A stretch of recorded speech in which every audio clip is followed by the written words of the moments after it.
یوا الیکا یا علی لم یشم واحیۃ الجنۃ ولم يدخلها. اب ترجمہ سنو. ارشاد فرمایا حضور نے اگر کوئی بندہ نوح علیہ السلام کی تبلیغ کے برابر یعنی 950 سال عبادت کرے. اس بات کو ہمیشہ جملے کو غور سے سنیے کہ اگر کوئی بھی بندہ حضرت نوح علیہ السلام کی تبلیغ کے برابر یعنی 950 سال عبادت کرے اور احد پہاڑ کے برابر سونا اللہ کی راہ میں خرچ کرے اور 1000 سال حج اپنے قدموں پر پیدل چل کر کرے، پھر فرماتے ہیں پھر وہ صفا اور مروہ کے درمیان عظیم نشانیاں، صفا اور مروہ کی عظیم نشانیاں دو. فرمایا صفا اور مروہ کے درمیان مظلوم شہید کیا جائے اور اگر اے علی تمہاری محبت نہیں رکھتا دل میں تو وہ جنت کی بو تک نہ سونگھے گا، جنت کی بو تک نہ سونگھے گا اور جنت میں داخل نہ ہو سکے گا. یہ حدیث شریف ہو گئی. اب اس کل ملا کے کہنے کا مطلب یہ ہے کہ اگر جو شخص مولا سے محبت نہ رکھے، اگرچہ وہ احد پہاڑ کے برابر سونا صدقہ کر دے اور صفا اور مروہ کے درمیان مارا جائے، وہ بھی مظلوم مارا جائے، اس کی کوئی غلطی نہیں تھی، بغیر غلطی کے وہ مار دیا گیا، اور اس کے بعد فرمایا 900 سال عبادت میں رہے اور پھر بھی اگر علی کی محبت دل میں نہیں ہے تو حضور فرماتے ہیں اس کو جنت کی خوشبو تک نہیں آئے گی، جنت کی خوشبو تک نہیں آئے گی. جو مولا علی کو نہ مانے اس کو جنت کی خوشبو نہیں آ سکتی ہے، اور جو امام الانبیاء کو نہ مانے اس کو جنت کی خوشبو کا یہ وہابی جو تمنائیں لے کر بیٹھے ہیں کہ ہمیں بھی جنت ملے گی، تو سوچو جب مولا کی گستاخی اگر کوئی کرے، مولا کائنات کو نہ مانے تو اس کو جنت کی خوشبو نہیں آئے گی. انہوں نے تو حضور کے گالیوں میں پوری پوری کتابیں لکھ دی ہیں، تو ان کو کہاں سے جنت کی خوشبو آئے گی؟ ہم نے کہا کہ یہ مولا کائنات ہے، حضور کے صحابہ صحابی رسول ہیں، مولا کائنات ہے، شرع مبشرات سے بھی ہے، خلفائے راشدین میں سے بھی ہے، اہل بیت میں سے بھی ہے. مولا کائنات سوچو جب مولا کائنات کی گستاخی کرے اور اگر وہ صفا اور مروہ کے درمیان مارا جائے پھر بھی جہنم میں جائے گا. ہم نے کہا مولا یہ تو مولا کائنات ہے، حضور کی عظمت کیا ہے؟ یہ تو مولا کی جو گستاخی کرے اس کو یہ سزا ملے گی، اور جو میرے حضور کی گستاخی کرے، میرے حضور کی توہین کرے اس کی سزا کیا ہے؟ تب امام عشق و محبت فرماتے ہیں ارے اگر جو میرے حضور کی شان میں توہین کرے وہ کعبہ نہیں، اگر کعبے کے اندر بھی مرے گا پھر بھی جہنم میں. کعبہ نہیں، کعبے کے اندر بھی مرے گا تب بھی جہنم میں جائے گا.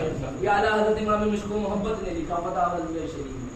تو سوچو جو حضور کی توحید کرے اور مولا کائنات کی توحید کرے اور پھر وہ دل میں سوچیں کہ ہم جنت جائیں گے، تو ایسا کہاں ہو سکتا ہے؟ ایسا کہاں؟ وہ تو علی ہے، وہ تو علی ہے. کسی مولوی میں، کسی پیر میں، کسی مفتی میں، کسی محدث میں، کسی مجدد میں، کسی مفکر میں، کسی مدرس میں اتنی طاقت نہیں ہے خدا کی قسم. ارے علی کی بات تو چھوڑیے، علی کے بیٹے اگر اجازت نہ دے جب تک کسی کا باپ بھی جنت میں جا نہیں سکتا، کسی کا باپ بھی جنت میں جا نہیں سکتا. حسن حسین نہ اجازت دے تو کوئی جنت میں نہیں جا سکتا، اور امام الانبیاء اگر اجازت نہیں دے دیں گے، نہ دیں اجازت، تو کس کے مائی کے لال میں اتنا دم ہے کہ جنت میں چلا جائے؟ وہ حضرت مولا کائنات رضی اللہ تعالی عنہ کی ذات، سبحان اللہ، سبحان. فرمایا گیا کہ مقام صحابہ ہے اور اس کے بعد حضور آرام فرما ہے. مقام صحابہ میں حضور آرام کر رہے ہیں. حضرت مولا کائنات رضی اللہ تعالی عنہ کے زانو مبارک پر حضور کا سر اقدس رکھا ہوا ہے، اور اس کے بعد حضور آرام فرما رہے ہیں اور سورج عصر کا وقت ہے، سورج اپنے آب و تاب کے ساتھ جا رہا ہے، سورج اپنے آب و تاب کے ساتھ جا رہا ہے. والا تھا. اب حضرت مولا کائنات کبھی سورج کو دیکھتے, کبھی چہرے مصطفیٰ کو دیکھتے, کبھی سورج کو دیکھتے, کبھی چہرے مصطفیٰ کو دیکھتے, کبھی سورج کو دیکھتے اور کبھی چہرے مصطفیٰ کو دیکھتے اور سوچتے جگاؤں تو جگاؤں کیسے, میں جگاؤں کہ نہیں جگاؤں. تب عشق نے انگڑائی لی اور عشق و مستی میں آتے ہیں اور اس کے بعد مولا کائنات کہتے ہیں ارے نماز قضا ہو تو پھر سے ادا ہو, نماز قضا ہو تو پھر سے ادا ہو, لیکن اگر محبت قضا ہو تو کیسے ادا ہو. سبحان اللہ, سبحان اللہ. محبت قضا ہو تو کیسے ادا ہو. تو اچھا اب یہ بار بار مولا دیکھ رہے, سورج جا رہا ہے, سورج جا رہا ہے, چہرے مصطفیٰ کو جگاؤں تو کیسے جگاؤں, کہیں نیند میں خلل نہ ہو جائے, کہیں گستاخی نہ ہو جائے, بے ادبی نہ ہو جائے. اب جگہ نہیں ہے, سورج نے آواز لگا دی علی اگر ادا کرنی ہے نماز تو ادا کر لو, میں رکوں گا نہیں. تب مولا جواب دیتے سورج کو ابے تانا کسی اور کو مار, ڈوبنا ہے ڈوب جا, مصطفیٰ کو جگاؤں گا نہیں.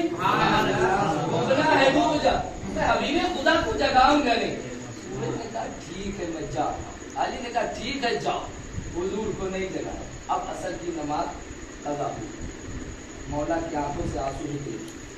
اب ذرا سوچیے علی کے دیوانے ہو, علی کے دیوانے ہو سکتے دیوانے. مولا کائنات کی صرف ایک اصل کی نماز قضا ہوئی تو روئے تھے. آپ نے کتنی بار روئے, کتنی بار روئے آپ نے, آپ لوگ کبھی روئے ہیں ابھی نماز کے لیے؟ اصل کیا پورے سال کی نماز قضا رہتی ہے, کوئی ماتھے پر شکن نہیں اور کوئی دل میں ملال نہیں, چہرے پر تھوڑی سی ناراضگی بھی نہیں, اور اس کے بعد دل مایوس بھی نہیں رہتا کہ نماز قضا ہے.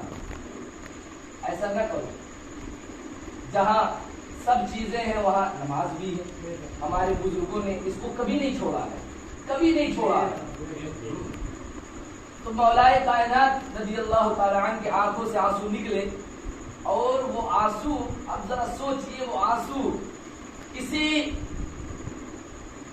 کوئی ملا اپنے گھر میں روئے تو اس کے آنسو یا تو زمین پر گریں گے, یا چادر پر گریں گے, یا تکیے پر گریں گے, بستر پر گریں گے, زمین میں خاک میں ملیں گے. دنیا کا کوئی بھی انسان روئے تو اس کے آنسو زمین پر گرتے ہیں, لیکن وائے مولا کائنات سبحان اللہ, پوری دنیا والے روئے تو زمین آنسو جو ہے زمین پر گرے, اور مولا جب روئے تو آنسو زمین پر نہیں چہرے والدہا پر گرتے ہیں, چہرے مصطفیٰ پر گرے. اب جب چہرے مصطفیٰ پر گرے تو ما زاغت بصری وما طغی والی آنکھیں کھل جاتی, حضور کی آنکھیں کھلی. مولا سے پوچھتے ہیں علی کیوں رو رہے ہو, کس چیز نے رلایا ہے, کیا بات ہے, کیوں رو رہے ہو؟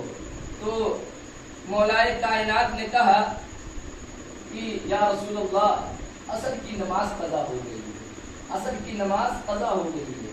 تب حضور مسکرائے اور ارشاد فرماتے ہیں علی رو نہیں, ایک بات یہ بتاؤ تم ادا پڑھنا چاہتے ہو یا قضا؟ ادا پڑھو گے یا قضا؟ اب یہیں پر ایک بات غور کریے, وہابی کہتا ہے مردود کہ جس کا نام محمد علی ان کو کسی بات کا اختیار نہیں, معاذ اللہ, ان کو پاور نہیں ہے, معاذ اللہ. وہابی کہتا ہے, اسماعیل دہلوی نے کہا معاذ اللہ رب العالمین. اب آپ بتاؤ اگر میں کہوں کہ یہ گھر جو ہے یہ ہم سے لے لو تحفے میں, یہ گھر جو ہے ہم سے تحفے میں لے لو, تب آپ یہی کہو گے کہ حضرت پہلی بات تو یہ ہے کسی چیز کا دعویٰ کرنے سے پہلے اس پر قدرت بھی رکھنا ضروری ہے. اگر آپ یہ گھر دینے کا دعویٰ کر رہے ہیں کہ یہ بتائیے یہ گھر آپ کا ہے یا کسی اور کا ہے, آپ اس کے مالک تھوڑی ہیں کہ جب چاہے بیچ دیا جب چاہے خرید لیا. ایسا تو نہیں ہو سکتا بھائی. اگر گھر میرا ہے تو میں کہہ سکتا ہوں کہ آپ گھر لے لو, اگر گھر میرا نہیں تو میں کیسے کہہ سکتا ہوں بلا تشبیہ و بلا تمثیل. حضور نے کہا سورج کو بلا دوں, کہا سورج کو بلا دوں علی, اس کا مطلب حضور اب یہیں سے فیصلہ ہو گیا کہ اللہ نے اپنے محبوب کو بے اختیار بنا کر نہیں بھیجا ہے بلکہ مالک و مختار بنا کر. اگر چاہے تو یہ دنیا کیا اشارہ کر دے تو ڈوبا ہوا سورج بھی آ جائے. اللہ نے اپنے محبوب کو اختیار والا بنا کر بھیجا, سبحان اللہ. تو اب حضور نے کہا کہ کیا ادا پڑھو گے یا قضا؟ تو مولائے کائنات وہ بھی صحابی، سبحان اللہ، آج کے کوئی وہابی نہیں تھے، وہ تو صحابی رسول، بے شک۔ اچھا اعتراض بھی نہیں کیا کہ یہ کیا حضور سے کبھی ایسا ہوا بھی نہیں، انہوں نے پوچھا بھی نہیں کہ حضور یہ کیسا ماجرا؟ ایک مرتبہ جب سورج ڈوب گیا تو پھر اب لائے گا کون لائے گا؟ کیونکہ سورج نکالتا بھی خدا ہے، ڈبوتا بھی خدا ہے، سورج یہ سب جانتے ہیں، سورج نکالتا بھی خدا ہے، ڈبوتا بھی خدا ہے۔ تو مولا نے کہا کہ جب حضور نے پوچھ ہی لیا ہے تو کہہ دیتے ہیں۔ اچھا ان کو یقین تھا کہ خدا کی قسم یہ سورج کیا ہے، اگر اشارہ مصطفیٰ ہو جائے تو جنت اتر آئے گی زمین پر، اگر حضور کا اشارہ ہو جائے تو مولا کائنات نے عرض